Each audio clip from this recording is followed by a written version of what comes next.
Okay, everybody, we are the Xiles. It's not often that you go around the local scene and you see a band with such explosive energy, unique, but also rather-ish traditional roots and really good songs that stay in your head for a while. But when you do find those bands, what does usually happen? Well, sadly, things happen and the bands usually either drop or quit, or something just takes an element out of the band that can't make the band go on any longer. Today we'll be talking about a band that has recently been inactive due to the sad passing of their guitarist. Rest in peace to Clay from the Xiles. So grab your Circle Jerk shirt, come into the pit, and enjoy some good old classic sounding punk rock. Today we'll be talking about the Fredrick-based band The Xiles. I don't know exactly when these guys have started. Much of the information I'm using is from when I saw them, and also from when I followed them. And of course, we're going to have a little retrospect on their few albums that they have out on the internet and how I feel about them. Because I do my things a little differently. It's not just a straight up solid documentary. It's where it's like a documentary / review. A good way to describe their music is plain and simple: fast, aggressive, and old school. One thing that I really loved personally about the Xiles is that they kept the tradition. They didn't do any weird subgenre. They didn't go above and beyond. They stayed just at the traditional point of punk. Coming from Frederick, Maryland, I caught these guys when I went and saw a show in Kaiser. It was the Downstrokes, the Xiles, and Control Chaos. Specifically, they were the first band that I got into by myself, and I was purely in love with the energy and the sound of their raw, aggressive fashion. Now, these people have 3 albums, and they also have some concert footage. The subjectory that the Xiles usually oftenly reach is subjectories of racism, living in a lower class environment. Obviously, the current twisted conditions of our country nowadays, stuff like that, police brutality, and etc. One of the subjectories that I find my favorite is in the song Still Life, of talking about being stuck in place mentally and being stuck in your own conditions and not improving or not decreasing improvement. You're just stuck there in a mundane routine and you don't want to change because you're afraid of change. Stuff like that. I like it when they get into like more things I don't hear from other bands. And usually when listening into albums, songs, and artists, that's the first thing I try to look for, is things that I haven't heard in other bands. So today we're going to be starting off with the retrospective. Their first album was called State of Mind, and State of Mind only has 5 tracks. My bad about my speaking. 5 tracks, one of them being a cover, 4 of them being originals. Starting off with the aggressive, heavy, raw, Marginal. I love this song a lot, mainly because of its chorus and how aggressive the speed gets around it, and how it kind of has these janky solos and shit. It's fucking awesome. Fuck, I am stoned as shit. Yelpy, punchy, really gritty lyrics and powerful vocals from the singer, who is one of my favorite frontmen in the Maryland punk scene. Well, frontmen in the Maryland punk scene in general. I give him major credit for how he can keep a crowd entertained. Another original that I personally like and recommend on this tape is also Still Life. This is the one I was talking about earlier. This is probably the best song off of their whole EP. They also have a Wild in the Streets cover from the Circle Jerks, because I guess they listen to the Circle Jerks. The driving, hard, amazing track, Life is a Cart Pusher, probably one of my favorite Exile choruses of all the time. and probably just one of the best messages alone. I remember one time my friend was suggesting this band to one of his coworkers, and this dude was like, I would never want to listen to that at work. That work is already depressing as it is. I just want to try some stuff. Well, anyway, this album and them performing a lot definitely caught the attention of Savage Mountain punk arts, and they've been latched onto the Maryland punk scene ever since. And they also made their second album, stepping into the door with their more popular, more catchy, and obviously more out there tracks on their second album, No Comply. No Comply was home to probably one of their best, most renowned songs, American Nightmare, being a cliche anti-police brutality, heavy political viewed song, stuff like that. And honestly, I fucking love the song. It's not my favorite, but I love it. It's a good track. Presently, the inner fucking hipster in me is gonna say that this track is not the track that touched me in this album, and I am sorry to the naysayers who say this was the best thing to come from this album. I think it wasn't. We're going to talk about some of my favorite songs on this album. We're starting off with one of the best ones in there in general, Road to Nowhere. Now, before I dig into Road to Nowhere, I do just want to point out the general fact that I appreciate the message of American Nightmare. I'm not trying to put that song on the back burner, but I just want to say that there's definitely more depth into this album that I would like to talk about.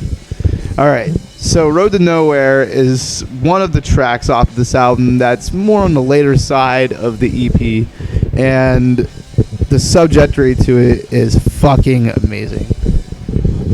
From gentrifying your fears to being stuck on a constant loop of nowhere to go, and also having no place to be in a world that is hectic, is most of the message of this song, around the lines of, from what I'm picking up from the really muddy vocals of this mixing. I gotta say, I love how the vocals are mixed in the second album more than the first album, in my opinion, because it gives it more of a raw, grittier feel. You can hear the despite anger and bitterness within the singer when you hear the tracks on this EP compared to the first one, and he brings more of a raw, aggressive passion into his lyrics and messages, leading to great tracks in this, such as American Nightmare. Another message that I do hear being breathed heavily throughout this project is the fact that, you know, the person writing this is obviously going through a lot of separation from people, a lot of discrimination, obviously. He constantly opens up about being different, singled out, and targeted for his skin color, to how he is, to how he acts, to who he is. He writes about his deep issues trying to sustain in the society where people don't really accept anyone anymore, and that's how I feel what today's energy is with people, is the fact that they don't accept no one at all anymore, and that is barely fucking non-existent. So that's heavily breathed on in this project, and that is more open in the song Democracy, when he drops a line specifically saying, "Call me a loser and call me a freak. You want a punching bag, I'll turn the other cheek. We live in a foreign land with no freedom of speech." And also another line that I found standing out was walking through the world feeling so out of place. Too many racist fuckwads getting right up in my face. Now things are getting worse. The cops are on my ass. I'm just another. So what's the impact of this band for me? The impact of this band for me is heavily important because it was the first band that set off my punk taste when I was getting back into the type of music. So it's a major important role in my music taste, and in general, hands down, it's probably one of the best bands in my whole Rabbit Hole series, in my opinion. And it's sad that I'll never get to see them perform again, but it's great that I can still listen to their music, remember the show that I went to, and watch the sets that they do have on YouTube every now and then while I'm chilling out. and they're a really great, talented band. And my condolences and respects are definitely given to the family of Clay, and the band, of course.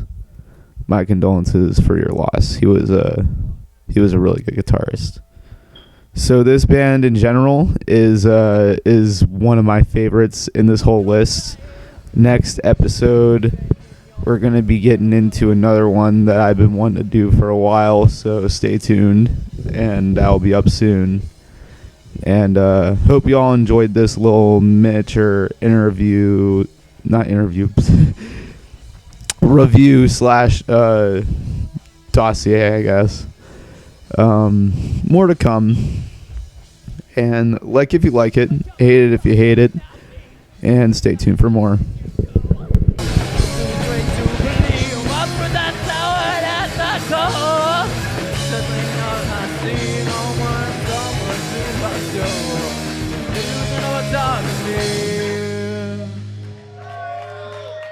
Okay, before this next one, I just want to have a moment of silence for all those who have been struck down by police brutality, by all those who have been tainted by oppression, by all those who remain nameless in the ether.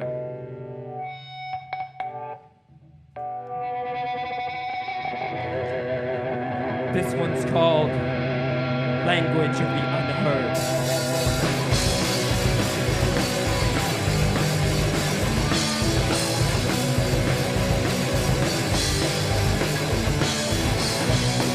Lights in the outcast, abomination of tyranny, and in young of the incense, your name presents security.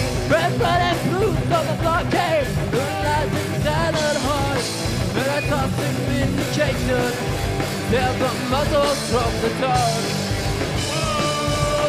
Now again, we simply bear witness. And on the false liberation. Generation. From they say some suffocation. Young gravity embedded in the soil. Oh, not so relief. Crossing the scalding boil. Who will sustain the lash of toxic imprints on national nation? They don't trust the ink. Bear witness.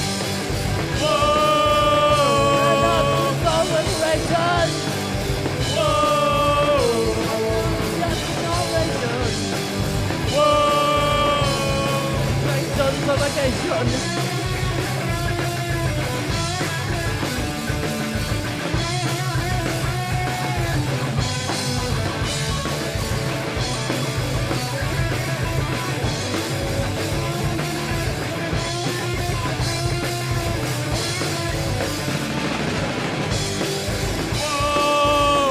Again, we simply bear witness. No just narration. No just narration. Cross-state thanks on suffocation.